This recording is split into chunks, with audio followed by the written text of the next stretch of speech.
Welcome to part 6 of our Dark Forces lore play series.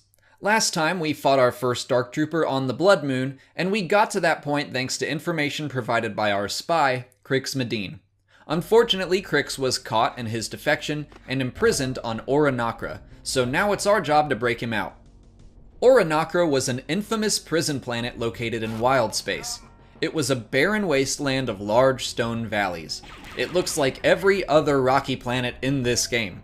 Because of the limitations of 1995, pretty much every single planet is just made of rocky cliffs, but most of this level takes place inside. Our mission requires us to use the elevators to descend the facility, picking up keycards and codes that will allow us to get further and further until we ascend on the other side where the more valuable prisoners are. That's where Crix will be held. So who exactly is Crix Madine, and what made him defect? You might recognize him from his brief appearance in Return of the Jedi, so he is a canon character. But since Dark Forces is a Legends game, I'll be talking about his Legends history. Crix was a Corellian Imperial that had a reputation as an innovative tactician. He was the leader of the Storm Commandos, which were stormtroopers he hand-picked and trained himself.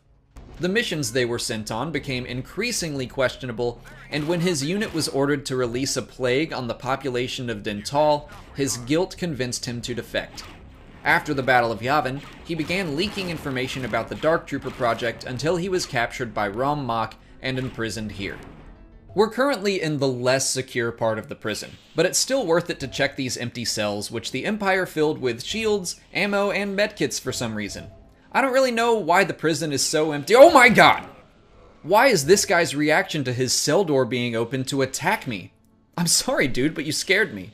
Maybe he didn't realize I'm here to help. I didn't even give him a chance. Obviously, this guy is meant to be an enemy in the game, but it really makes you think about who is in this prison and why. Were they wrongly imprisoned? Are they innocent? Oh my god, another one! Anyway, now that I've effectively given Kyle PTSD, I figured we could talk about the prison planets of Star Wars because there isn't much information at all about Oranakra itself. So I'll cover a little bit about Kessel, Despair, and Uvo 4, and what Imperial prison planets were like. Kessel was one of the most famous prisons in the galaxy. It was a labor camp where prisoners were forced to mine glitterstim and fight off giant spiders. After the fall of the Empire, the mines were purchased by Lando, and Nine Num ran a legitimate, non-slave labor mining business there. The not-so-subtly named Despair was a prison and slave planet that was one of the sites of the construction of the first Death Star. After its completion, Tarkin ordered the planet destroyed in 3 test fires of the super laser.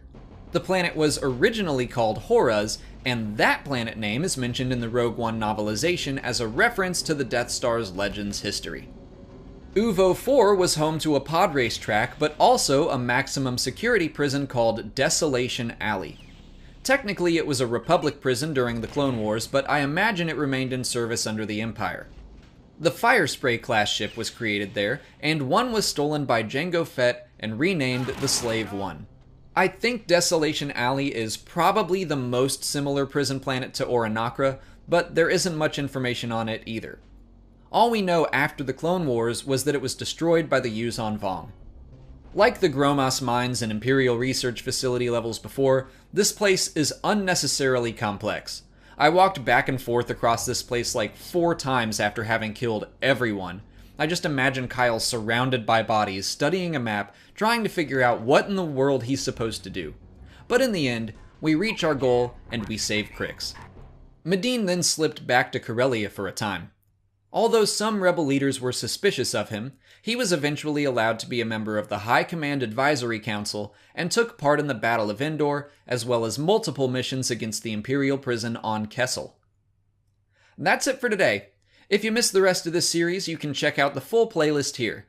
If you haven't already, please like this video, subscribe to the channel, follow me on Twitter, Instagram, and Facebook, and consider checking out my Patreon page. As always, thanks for watching, and may the Force be with you.